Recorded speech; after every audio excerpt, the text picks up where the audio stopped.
തന്റെ കരിയർ പോലും നഷ്ടപ്പെടുമെന്ന അവസ്ഥയിൽ തന്റെ കുട്ടിക്കാല ക്ലബിനെ തരം താഴ്ത്തലിൽ നിന്നും രക്ഷപ്പെടുത്താൻ പരിക്കേറ്റ നെയ്മർ തന്നെ ഇറങ്ങിക്കളിച്ചു.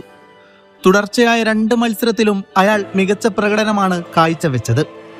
ഇന്നത്തെ ഹാട്രിക് മികവിൽ തന്റെ ക്ലബിനെ തരം താഴ്ത്തലിൽ നിന്ന് അദ്ദേഹം രക്ഷപ്പെടുത്തുകയായിരുന്നു.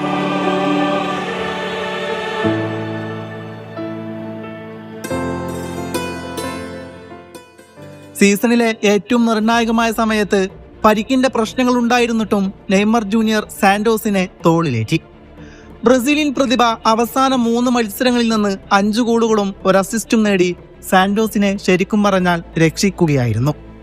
2022 ഏപ്രിൽ മാസത്തിൽ PSG-യിൽ ക്ലെർമോണ്ടിനെതിരെ കളിച്ചതിനു ശേഷം നെയ്മറിന്റെ ആദ്യ ഹാട്രിക്കാണിത്.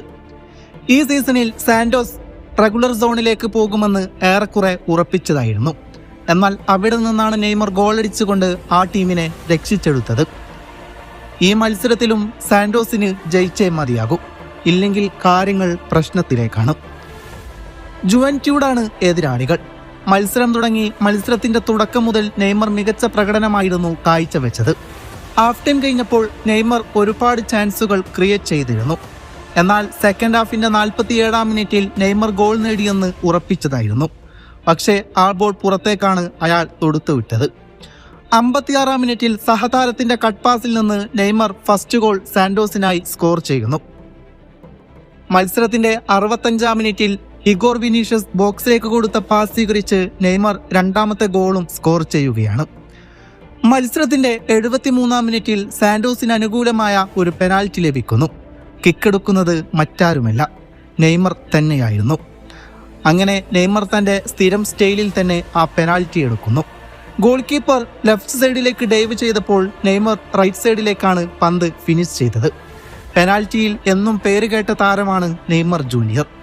ഇത്രയും സിമ്പിളായിട്ട് പെനാൽറ്റി ഫിനിഷ് ചെയ്യുന്ന മറ്റൊരു താരം നിലവിലുണ്ടോ എന്ന് എനിക്കറിയില്ല. അങ്ങനെ വെറും 17 മിനിറ്റിൽ സാന്റോസ് എന്ന ക്ലബിന് വേണ്ടി നെയ്മർ ഹാട്രിക് തികക്കുകയാണ്. ഇതൊരു തിരിച്ചുവരവാണ്. തിരിച്ചു വരുമ്പോൾ ഇങ്ങനെയാവണം. എന്നാൽ അയാൾ എന്നും അങ്ങനെ തന്നെയാണ്. എന്നൊക്കെ അയാൾക്ക് പരിക്ക് പറ്റിയോ അന്നൊക്കെ പരിക്കിൽ നിന്നും മോചിതനായി അയാൾ തിരിച്ചു വരുമ്പോൾ ഗോളും അസിസ്റ്റും നേടി തന്നെയാണ് വരവറിയിക്കാറുള്ളത്. പക്ഷേ നെയ്മറിന് ഇപ്പോഴും പരിക്കിൽ നിന്ന് മോചിതനാകാൻ സാധിച്ചിട്ടില്ല. തന്റെ ടീമിന്റെ സിറ്റുവേഷൻ കണ്ടറിഞ്ഞ് ആ ടീമിനെ റെലഗ്രേഷനിലേക്ക് പറഞ്ഞയക്കില്ല എന്ന് പറഞ്ഞുകൊണ്ടാണ് നെയ്മർ സാന്റോസിന് വേണ്ടി കളിക്കാൻ വരുന്നത്. അത് അയാൾ തന്ന ആ വാക്ക് പാലിച്ചിരിക്കുന്നു. അതും അയാൾ ഗോളും അസിസ്റ്റുമൊക്കെ നേടിക്കൊണ്ട്. ഈ മത്സരം ഒന്ന് നിങ്ങൾ നോക്കുക.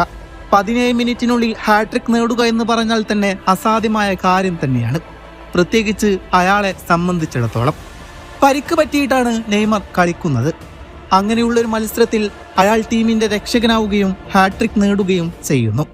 അതെ, ഇത് സുൽത്താനാണ്. അയാൾ ഇങ്ങനെയാണ്. നെയ്മറിന്റെ കഷ്ടകാലം തുടങ്ങുന്നത് 2014 ബ്രസീൽ ലോകകപ്പിൽ കൊളംബിയക്കെതിരായുള്ള ആ മത്സരത്തിലായിരുന്നു. അന്ന് കൊളംബിയൻ താരത്തിന്റെ മാരകമായ ഫൗളിൽ കളം വിടേണ്ടി വന്നിരുന്നു. അടുത്ത മത്സരത്തിൽ നെയ്മർ ഇല്ലാതെ ബ്രസീൽ ജർമ്മനിക്കെതിരെ മത്സരിച്ചപ്പോൾ 1-നെതിരെ 7 ഗോളുകൾ വാങ്ങി ബ്രസീൽ ചരിത്രത്തിലെ ഏറ്റവും വലിയ തോൽവിയാണ് ഏറ്റുവാങ്ങിയത്. ഒരിക്കലും അത് ആരാധകർക്ക് മറക്കാൻ കഴിയില്ല. ഓരോ തവണ പരിക്കിൽ നിന്നും അയാൾ മോചിതനായി തിരിച്ചു വരുമ്പോഴും ബ്രസീൽ ആരാധകർക്ക് അല്ലെങ്കിൽ ക്ലബ് ആരാധകർക്ക് നല്ലൊരു പ്രതീക്ഷ നൽകുമെങ്കിലും വീണ്ടും വീണ്ടും പരിക്കേൽക്കുന്നത് അയാളെ സംബന്ധിച്ചിടത്തോളം നിരാശാജനകമായ കാര്യം തന്നെയാണ്. ഇന്ന് നെയ്മർ ജൂനിയർ ബ്രസീൽ ടീമിന് വേണ്ടി കളിച്ചിട്ട് ഒരുപാട് കാലമായി. നെയ്മർ ബ്രസീലിന്റെ കൂടെയുണ്ടെങ്കിൽ അവരുടെ കളി കാണുവാൻ തന്നെ ഒരു മുഹബത്താണ്. ട്രിബിളിങ്ങിൽ നെയ്മറിന്റെ കഴിവൊന്ന് വേറെ തന്നെയാണ്.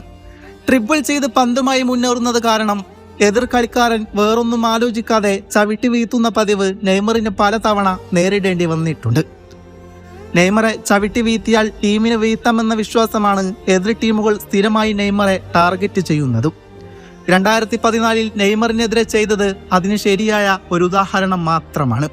എന്നിരുന്നാലും അയാളുടെ പരിക്ക് പൂർണ്ണമായി മാറിയിട്ട് അയാൾ തിരിച്ചു വരട്ടെ.